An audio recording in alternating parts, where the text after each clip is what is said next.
चिकित्सा chapter number 6 प्रमेह चिकित्सितम। प्रमेह चिकित्सा के बारे में बोला गया। तो प्रमेह के कारण क्या क्या होते हैं? गद्देदार आसन, बिस्तरे, दही, ग्राम्य जलीय और अनूप पशु पक्षियों के मांसों को अधिक रूप से सेवन करना, दूध का अधिक सेवन, नूतन अन्न का सेवन, नूतन जल, गुड़ का विकार, कफ उत्पन्न करने वाली वस्तुएं जैसे भात, खीर आदि, ये सभी प्रमेह को उत्पन्न करती हैं। कफज प्रमेह की संप्राप्ति: बढ़ा हुआ कफ मेद मांस बस्ती में रहने वाले शारीरिक क्लेग को दूषित करके प्रमेह को उत्पन्न करता है। पित्तज प्रमेह की संप्राप्ति: शारीरिक क्लेद को दूषित करके उत्पन्न करता है। ठीक है, तो पित्तज प्रमेह की संप्राप्ति क्या है कि बढ़ा हुआ पित्त मेद मांस और शारीरिक क्लेद को विकृत कर पित्तज प्रमेह उत्पन्न करता है। वातज प्रमेह संप्राप्ति: कफ और पित्त दोष जब वात की उपेक्षा क्षीण यानी कि न्यून रहते हैं तो बढ़ा हुआ वात धातुओं यानी कि वसा, मज्जा, ओज, लसिका को मूत्राशय में सींचकर ले आता है। प्रमेहों की सामान्य संप्राप्ति: कुपित वात पित्त कफ दोष मूत्राशय में जाकर मूत्र को दूषित कर अपने लक्षण वाले वातज, पित्तज, कफज प्रमेहों को उत्पन्न करते हैं। साध्य साध्यता: समक्रिय होने पर कफजन्य 10 प्रमेह साध्य होते हैं।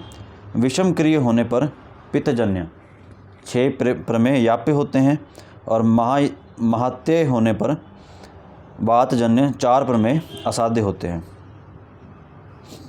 प्रमेह के दोष और दुष्य: प्रमेह के दोष 3 होते हैं, वात पित्त कफ। दुष्य 10 होते हैं, मेद, रक्त, शुक्र, अंबु, वसा, लसिका, मज्जा, रस और ओज और मांस। इन दोष और दुष्यों की विकृति से प्रमेहियों के 20 प्रमेह यानी कि मूत्र विकार होते हैं। 10 कफज प्रमेह। ठीक है, सबसे पहला आया उदक में जल के समान मूत्र वाला, इक्षु में ऊख के रस के समान मूत्र वाला, सांद्रस में घना मूत्र वाला, सांद्र प्रसाद में जिस प्रमेह में मूत्र के नीचे का भाग गाढ़ा हो, ऊपर का स्वच्छ हो, शुक्ल में सफ़ेद मूत्र वाला, शुक्र में शुक्र मिला हुआ मूत्र निकलने वाला, शीत में शीतल मूत्र वाला, शनर में वेग रहित धीरे धीरे मूत्र त्यागने वाला, लाल में लार के समान मूत्र वाला, सिक्ता में मूत्र में बाल के समान कण निकलने वाला। नेक्स्ट है पित्तज में 6 होते हैं। क्षार में क्षार के जल के समान मूत्र, काल में काले रंग का मूत्र, नील में नीले रंग का मूत्र, हरिद्र में हरदी समान पीतवर्ण, मंजिष्ठ में मजीठ के रंग के समान, रक्त में रक्त मिला हुआ या रक्त के समान मूत्र निकलता है। वातजन्य प्रमेह कितने होते हैं? 4 होते हैं, मज्ज में, ओजों में, वसा में और लसिका में। ये जो 4 प्रकार का प्रमेह क्रम से मज्जा, ओज और वसा से युक्त मूत्र वाला होता है और लसिका में मूत्र लस्सेदार रुक रुक कर आता है। ये चारों प्रमेह मज्जा, ओज, वसा, लसिका जब वायु द्वारा अत्यंत क्षीण होते हैं तब उत्पन्न होते हैं, अथवा पित्त और कफ के अत्यंत क्षीण होने पर जब वायु अधिक प्रदान होती है तो ये 4 असाध्य प्रमेह होते हैं। मूत्र के वर्ण आदि और दोष में संबंध: जब वातज प्रमेह में वर्ण श्याम और अरुण, शूल एवं मज्जा, ओज, वसा और लसिका इनके गुण से युक्त होता है तब वातज प्रमेह असाध्य हो जाता है। प्रमेह सामान्य पूर्व रूप: स्वेद और शरीर से गंध का आना, अंगों में शिथिलता, सुखपूर्वक शयन आसन पर बैठने की इच्छा, हृदय प्रदेश, नेत्र, जीभ और कान में मैलों का भरा रहना, शरीर का मोटा होना, केश नख का अधिक बढ़ना, शीतल द्रव्यों से अधिक प्रेम करना, गला और तालू का सूखना, मुख का मीठा होना, हाथ पैर में जलन का होना, मूत्र में चींटियों का लगना, मूत्र में चींटियाँ लग जाती हैं। चिकित्सा सूत्र: एक स्थूल और बलवान और दूसरा कृश और दुर्बल होता है। कृष के लिए बृहन चिकित्सा करनी चाहिए और जिस व्यक्ति में दोषाधिक्य और बलाधिक्य हो उसमें संशोधन का प्रयोग करें। बलवान को स्नेहन से शरीर के स्निग्ध हो जाने पर मल शुद्धि के लिए कल्प स्थान में बताए योगों का प्रयोग करें। कल्प स्थान के योगों से वमन विरेचन द्वारा मल का नाश हो जाए तो प्रमेह रोग में संतर्पण का प्रयोग करें। संतर्पण न देने से हानि। बलवान रोगी को संशोधन पश्चात यदि अपतर्पण दिया जाए तो बढ़ी हुई वायु, गुल्म, धातुक्षय, लिंग और बस्ती में वेदना और मूत्र का ग्रह यानी कि रुकावट हो जाता है। संशमन चिकित्सा की अवस्था। जो दुर्बल कृश रोगी संशोधन के योग्य नहीं होता है उसके लिए संशमन चिकित्सा का प्रयोग करें। इन व्यक्तियों में प्रमेह की शांति के लिए सत्तू, क्षाय, जौ का चूर्ण, अवलेय और लघु आहार का प्रयोग करें। मांस प्रयोग कहाँ पे करें? मांस सातम्य प्रमेह रोगी में, जिस रोगी में मांस का सातम्य है उस प्रमेह रोगी में मांस का प्रयोग करें। आहार। कफ प्रमेह। मूंग के यूष अथवा तिक्त द्रव्यों के शाक से पुराने चावल का भात सेवन करें। दंती, इंगुदी, अलसी, सरसों इनके तेल से युक्त भोजन करना चाहिए। प्रमेह में संतर्पण योग। ठीक है, तो संतर्पण योग किस में करें? कफ प्रमेही में करें। ठीक है।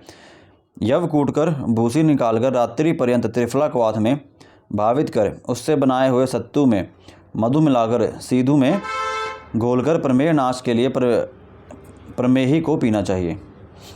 प्रमेह में भक्ष्य। आहार द्रव्यों में गुड़ मिलाकर सेवन करें। संतर्पण तथा संशमन विधि का उपसंहार। उचित समय पर प्रयोग किए गए संशोधन वमन लंघन का प्रयोग करने से कफ प्रमेह नष्ट होता है और विरेचन का प्रयोग पित्तजन्य प्रमेह को दूर करता है। सामान्य प्रमेह नाशक योग। दारू, हल्दी, देवदारू, आंवला, हरड़, बहेड़ा, नागरमोथा को समान मात्रा लें। क्वाथ बना प्रमेह से पीड़ित रोगी को पिलाएं। आंवले के ताजे फल से रस में हल्दी का चूर्ण और मधु मिलाकर पिलाएं। कफ प्रमेह में 10 योग। यह 10 योग क्वाथ मधु के साथ प्रयोग करने पर कफ प्रमेह को नष्ट करने वाले होते हैं। पित्तज प्रमेह नाशक 10 योग। इनके क्वाथ में मधु मिलाकर सेवन करने से 10 पित्तज प्रमेह नष्ट होते हैं। प्रमेह में स्नेह का प्रयोग। वातजन्य प्रमेहों में ऊपर बताए हुए कषाय योगों से अलग अलग पकाए हुए तैल और घृत का प्रयोग करें। इन कषाय द्रव्यों के प्रभाव से वातज प्रमेह के दुष्यमेध और कफ या पित्त शांत होता है और तैल घृत की स्निग्धता से रूक्षवात की शांति होती है। कफ पित्तज प्रमेह में मधु के साथ फूलों का अलग अलग या एक साथ प्रयोग। ठीक है, मधु के साथ फूलों का अलग अलग या एक साथ प्रयोग कफ पित्तज प्रमेह में। ठीक है। फ्लावर किसका लें? कैथ का फ्लावर लें।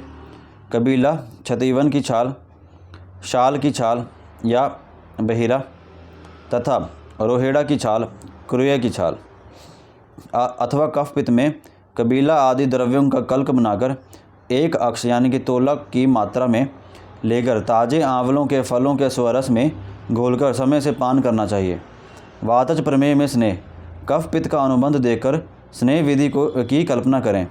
कफ अनुबंध होने पर अपने कफ नाशक कषाय योगों से सिद्ध तैल का प्रयोग तथा पित्त का अनुबंध होने पर अपने पित्तनाशक कषाय योगों से सिद्ध घृत का प्रयोग कराएं।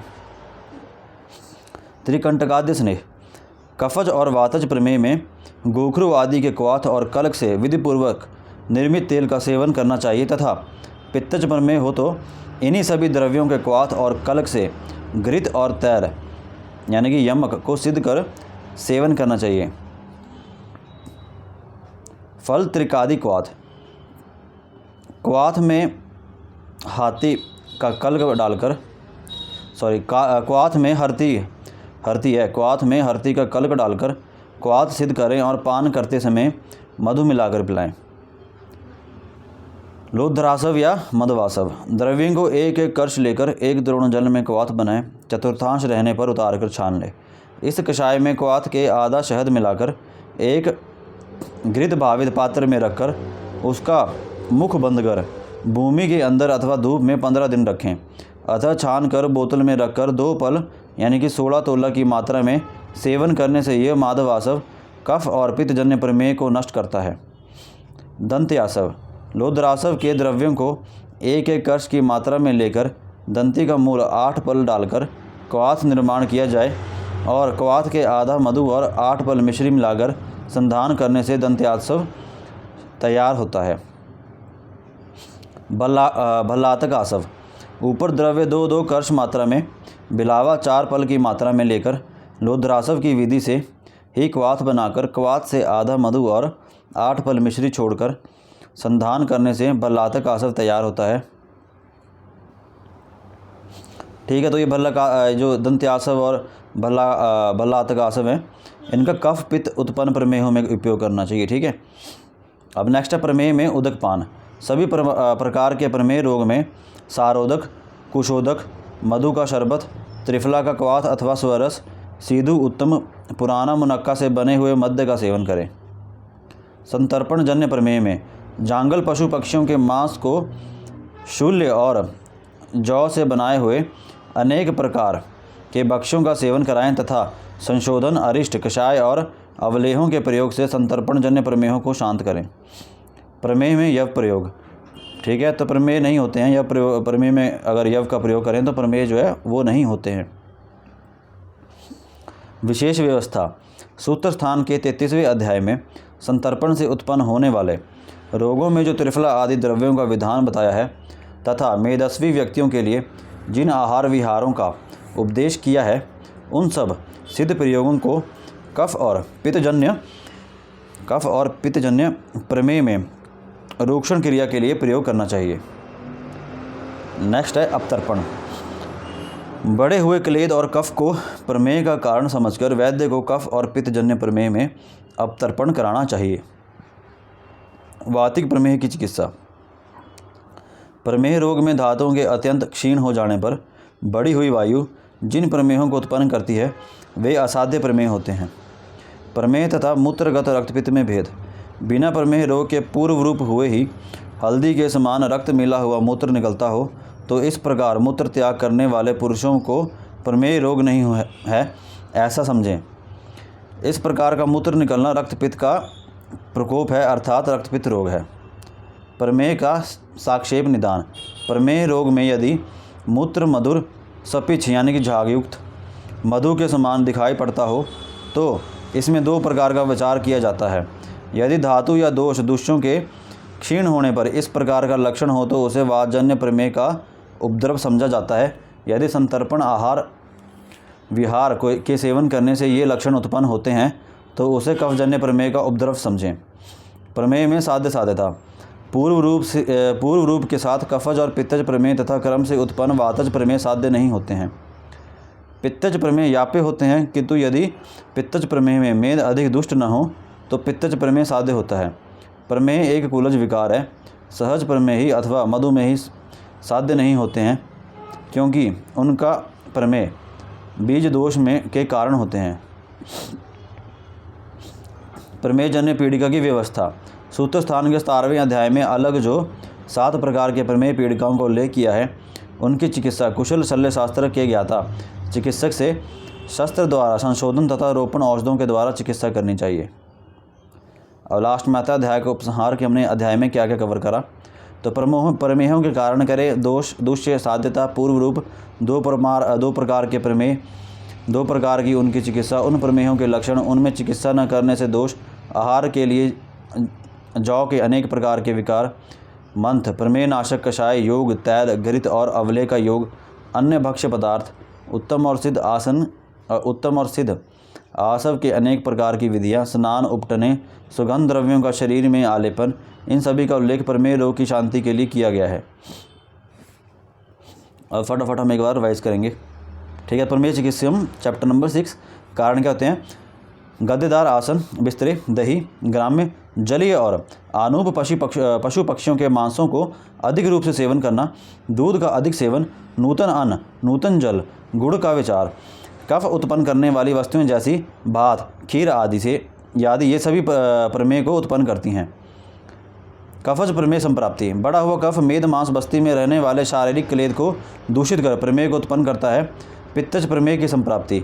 बढ़ा हुआ पित्त मेद मांस और शारीरिक क्लेद को विकृत कर पित्तज प्रमेह उत्पन्न करता है। नेक्स्ट है वातज प्रमेय संप्राप्ति। कफ और पित्त दोष जब वात की अपेक्षा क्षीण यानी कि न्यून रहते हैं तो बड़ा हुआ वात धातु यानी कि वसा, मज्जा, ओज, लसिका को मूत्राशय में खींच कर ले आता है, मूत्राशय में खींच कर ले आता है प्रमेय की सामान्य संप्राप्ति। कुपित वात पित्त कफ दोष मूत्राशय में जाकर मूत्र को दूषित कर अपने लक्षण वाले वातज, पित्तज, कफज प्रमेयों को उत्पन्न करते हैं। साध्यता समक्रिय होने पर कफजन्य 10 प्रमेय साध्य होते हैं। विषम क्रिय होने से पित्तजन्य 6 प्रमेय याप्य होते हैं। महात्य होने से वातजन्य 4 प्रमेय साध्य होते हैं। प्रमेय के दोष और दुष्य। दोष 3 होते हैं, वात, पित्त, कफ। दुष्य 10 होते हैं, मेद, रक्त, शुक्र, अम्बु, वसा, लसिका, मज्जा, रस, ओज, मांस। इन दोष और दुष्यों की विकृति से प्रमेहियों में 20 प्रमेय यानी कि मूत्र विकार होते हैं। 10 कफज प्रमेय। उदक में जल के समान मूत्र वाला, इक्षु में ऊख के रस के समान मूत्र वाला, सांद्र में घना मूत्र वाला, सांद्र प्रसाद में जिस प्रमेय में मूत्र के नीचे का भाग गाढ़ा हो, ऊपर का स्वच्छ हो, शुक्ल में सफ़ेद मूत्र वाला, शुक्र में शुक्र मिला हुआ मूत्र निकलने वाला, शीत में शीतल मूत्र वाला, शनैर में वेग रहित धीरे धीरे मूत्र त्यागने वाला, लाला में लार के समान मूत्र वाला, सिक्ता में मूत्र के बाल के समान मूत्र के बालू के समान कण निकलने वाला। मूत्र में बालू यानी कि जैसे मिट्टी के कण निकल रहे हो, ठीक है, रेती के कण निकल रहे हो, तो सिक्ता में क्या होता है, इसमें मूत्र में बालू के समान कण निकलते हों। पित्तज में 6 होते हैं। क्षार में क्षार के जल के समान मूत्र, काल में काल रंग का मूत्र, काले रंग का मूत्र, नील में नीले रंग का मूत्र, हरिद्र में हरदी समान पीत वर्ण, मंजिष्ठ में मजीठ के रंग के समान, रक्त में रक्त मिला हुआ या रक्त के समान मूत्र निकलता हो। वातजन्य प्रमेय 4 होते हैं, मज्ज में, ओजों में, वसा में, लसिका में। ये 4 प्रकार का प्रमेय क्रम से मज्जा, ओज और वसा से युक्त मूत्र वाला होता है और लसिका में मूत्र लस्सेदार रुक रुक कर आता है। ये चारों प्रमेय मज्जा, ओज, वसा, लसिका जब वायु द्वारा अत्यंत क्षीण होते हैं तब उत्पन्न होते हैं, अथवा पित्त और कफ के अत्यंत क्षीण होने पर जब वायु अधिक प्रदान होती है तो ये 4 असाध्य प्रमेय होते हैं। मूत्र के वर्णादि और दोष में संबंध। जब वातज प्रमेय में वर्ण, श्याम और अरुण, शूल एवं मज्जा, ओज, वसा और लसिका इनके गुण से युक्त होता है तब वातज प्रमेय असाध्य हो जाता है। प्रमेय सामान्य पूर्व रूप। स्वेद और शरीर से गंध का आना, अंगों में शिथिलता, सुखपूर्वक शयन आसन पर बैठने की इच्छा, हृदय प्रदेश, नेत्र, जीभ और कान में मैलों का भरा रहना, शरीर का मोटा होना, केश नख का अधिक बढ़ना, शीतल द्रव्यों से अधिक प्रेम करना, गला और तालू का सूखना, मुख का मीठा होना, हाथ पैर में जलन का होना, मूत्र में चींटियों का लगना। चिकित्सा सूत्र क्या है? एक स्थूल और बलवान और दूसरा कृश और दुर्बल होता है। कृश के लिए बृहण चिकित्सा करनी चाहिए और जिस व्यक्ति में दोषाधिक्य और बलाधिक्य हो उसमें संशोधन का प्रयोग करें। बलवान की स्नेहन से शरीर के स्निग्ध हो जाने पर मल शुद्धि के लिए कल्प स्थान में बताए रोगों का प्रयोग करें। कल्प स्थान के योगों से वमन विरेचन द्वारा मल का नाश हो जाए तो प्रमेय रोग में संतर्पण का प्रयोग करें। संतर्पण न देने से हानि। बलवान रोगी को संशोधन पश्चात यदि अवतर्पण दिया जाए तो बढ़ी हुई वायु, गुल्म, धातुक्षय, लिंग और बस्ती में वेदना और मूत्र का ग्रह यानी कि रुकावट हो जाता है। संशमन चिकित्सा की अवस्था। जो दुर्बल कृश रोगी संशोधन के योग्य नहीं होता है उसके लिए संशमन चिकित्सा का प्रयोग करें। इन व्यक्तियों में प्रमेय की शांति के लिए सत्तू, क्षाय, जौ का चूर्ण, अवले और लघु आहार का प्रयोग करें। मांस प्रयोग कहाँ पे दें? मांस सातम्य प्रमेय रोगी में। आहार कफ प्रमेय में मूंग के यूष अथवा तिक्त द्रव्यों के शाक से पुराने चावल का भात सेवन करें। दंती, इंगुदी, अलसी, सरसों इनके तेल से युक्त भोजन करना चाहिए। प्रमेय में संतर्पण योग कहाँ पे करें? कफ प्रमेही में। यव कूटकर भूसी निकालकर रात्रि पर्यंत त्रिफला क्वाथ में भावित कर उससे बनाए हुए सत्तू में मधु मिलाकर सीधू में घोलकर प्रमेय नाश के लिए प्रमेही को पीना चाहिए। प्रमेय में भक्ष्य आहार द्रव्यों में गुड़ मिलाकर सेवन करें। संतर्पण तथा संशमन विधि का उपसंहार। उचित समय पर प्रयोग किए गए संशोधन वमन लंघन का प्रयोग करने से कफज प्रमेय नष्ट होता है और विरेचन का प्रयोग पित्तजन्य प्रमेय को दूर करता है। सामान्य प्रमेय नाशक योग। दारू, हल्दी, देवदारू, आंवला, हरड़, बेहेड़ा, नागरमोथा को समान मात्रा लें। क्वाथ बनाकर प्रमेय से पीड़ित रोगी को पिलाएं। आंवले के ताजे फल से रस में हल्दी का चूर्ण और मधु मिलाकर पिलाएं। कफज प्रमेय के 10 योग। कफ प्रमेय में 10 योग। ये 10 योग या क्वाथ मधु के साथ प्रयोग करने पर कफ प्रमेय को नष्ट करने वाले होते हैं। पित्तज प्रमेय नाशक 10 योग। इनके क्वाथ में मधु मिलाकर सेवन करने से 10 पित्तज प्रमेय नष्ट होते हैं। प्रमेय में स्नेह का प्रयोग। वातजन्य प्रमेयों में ऊपर बताए हुए कषाय योगों से अलग अलग पकाए हुए तैल और घृत का प्रयोग करें। इन कषाय द्रव्यों के प्रभाव से वातज प्रमेय के दुष्य मेद और कफ या पित्त शांत होता है और तैल घृत की स्निग्धता से रूक्ष वात की शांति होती है। कफ पित्तज प्रमेय में मधु के साथ फूलों का अलग अलग या एक साथ प्रयोग। किसका फ्लावर यूज़ करें? कैंथ का। कबीला, छतीवन की छाल, शाली की छाल या बहेड़ा तथा रोहेड़े की छाल, कुरैया की छाल अथवा कफ पित्त में कबीला आदि द्रव्यों का कलक बनाकर एक अक्ष यानी कि तोला की मात्रा में लेकर ताज़े आंवलों के फलों के स्वरस में घोलकर समय से पान कराना चाहिए। वातज प्रमेय में स्नेह। कफ पित्त का अनुबंध देखकर स्नेह विधि की कल्पना करें। कफ अनुबंध होने पर अपने यानी कफ नाशक कषाय योगों से सिद्ध तैल का प्रयोग तथा पित्त का अनुबंध होने पर अपने यानी कि पित्त नाशक कषाय योगों से सिद्ध घृत का प्रयोग कराएं। ठीक है, तो कफ में सिद्ध तैल और पित्त में सिद्ध घृत। त्रिकंटकाद्य स्नेह। कफज और वातज प्रमेय में गोखरू आदि के क्वाथ और कलक से विधिपूर्वक निर्मित तेल का सेवन करना चाहिए तथा पित्तज प्रमेय जो इन्हीं सभी द्रव्यों के क्वाथ और कलक से घृत और तैल यानी कि यमक को सिद्ध कर सेवन करना चाहिए। फल त्रिकादि क्वाथ। कषाय में हल्दी का कलक डालकर क्वाथ सिद्ध करें और पान करते समय मधु मिलाकर पिलाएं। लोधरासव या मध्यासव। द्रव्यों को एक एक कर्ष लेकर एक द्रोणजन में क्वाथ बनाएं। चतुर्थांश रहने पर उतार कर छान ले। इस क्वाथ में क्वाथ के आधा शहद मिलाकर एक घृत भावित पात्र में रखकर उसका मुख बंद कर भूमि के अंदर अथवा धूप में 15 दिन रखें। अतः छान कर बोतल में रखकर 2 पल यानी कि 16 तोला की मात्रा में 16 तोला की मात्रा में सेवन करने से यह माधव आसव कफ और पित्तजन्य प्रमेय को नष्ट करता है। दंत्यासव। लोध्र के द्रव्यों को एक एक कर्ष की मात्रा में लेकर दंती का मूल 8 पल डालकर क्वाथ निर्माण किया जाए और क्वाथ के आधा मधु और 8 पल मिश्री मिलाकर संधान करने से दंत्यासव तैयार होता है। भलातक आसव। उपद्रव्य 2-2 कर्ष मात्रा में बिलावा 4 पल की मात्रा में लेकर लोद्रासव की विधि से ही क्वाथ बनाकर क्वाथ के आधा मधु और 8 पल मिश्री छोड़कर संधान करने से भलातक आसव तैयार होता है। ठीक है, तो भलातक आसव और दंत्यासव ये दोनों जो हैं कफ पित्त उत्पन्न प्रमेय में प्रयोग होते हैं। प्रमेय में उदकपान। सभी प्रकार के प्रमेय रोग में सारोदक, कुशोदक, मधु का शरबत, त्रिफला का क्वाथ अथवा स्वरस, सीधु, उत्तम पुराना मुनक्का से बने हुए मद्य का सेवन करें। संतर्पण जन्य प्रमेय में जंगल पशु पक्षियों के मांस को शूल्य और जौ से बनाए हुए अनेक प्रकार के भक्ष्यों का सेवन कराएं तथा संशोधन अरिष्ट कषाय और अवलेहों के प्रयोग से संतर्पण जन्य प्रमेयों को शांत करें। प्रमेय में यव प्रयोग। ठीक है, तो प्रमेय में अगर यव का प्रयोग करें तो प्रमेय नहीं होते हैं। अगर प्रमेय में हम यव का प्रयोग करें तो प्रमेय जो हैं वो नहीं होते हैं। विशेष व्यवस्था। सूत्र स्थान के 33वें अध्याय में संतर्पण से उत्पन्न होने वाले रोगों में जो त्रिफला आदि द्रव्यों का विधान बताया है तथा मेदस्वी व्यक्तियों के लिए जिन आहार विहारों का उपदेश किया है उन सब सिद्ध प्रयोगों को कफ और पित्तजन्य प्रमेय में रूक्षण क्रिया के लिए प्रयोग करना चाहिए। अब तर्पण। बढ़े हुए क्लेद और कफ को प्रमेय का कारण समझकर वैद्य को कफ और पित्तजन्य प्रमेय में अपतर्पण कराना चाहिए। वातिक प्रमेय की चिकित्सा। प्रमेय रोग में धातुओं के अत्यंत क्षीण हो जाने पर बढ़ी हुई वायु जिन प्रमेयों को उत्पन्न करती है वे असाध्य प्रमेय होते हैं। प्रमेय तथा मूत्रगत रक्तपित्त में भेद। बिना प्रमेय रोग के पूर्व रूप हुए ही हल्दी के समान रक्त मिला हुआ मूत्र निकलता हो तो इस प्रकार मूत्र त्याग करने वाले पुरुषों को प्रमेय रोग नहीं है ऐसा कहें। इस प्रकार का मूत्र निकलना रक्तपित्त का प्रकोप है अर्थात रक्तपित्त रोग है। प्रमेय का साक्षेप निदान।